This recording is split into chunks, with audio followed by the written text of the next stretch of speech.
আসসালামু আলাইকুম। সবাই কেমন আছেন? ভালো আছেন? আলহামদুলিল্লাহ। প্রায় 13 দিন পর আমি একটু সুস্থ হলাম জ্বর থেকে। তো অ্যান্টিবায়োটিক চলছে প্রায় 8 দিন।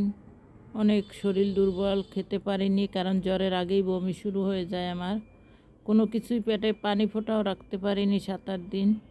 তো 10-11 দিন হয়ে গেছে। 12 দিনের দিন ছেলে বলল, তুমি কি খাবে? আজকে ভাত খাবে কি কি দিয়ে? আমি রেডি করতেছি।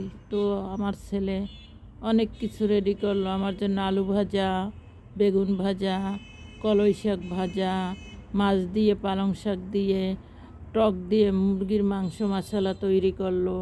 তারপর পাতাকপি গাজর মিলিয়ে ভাজি করলো, লাউ পাক করলো, সাথে ভর্তাও করেছে।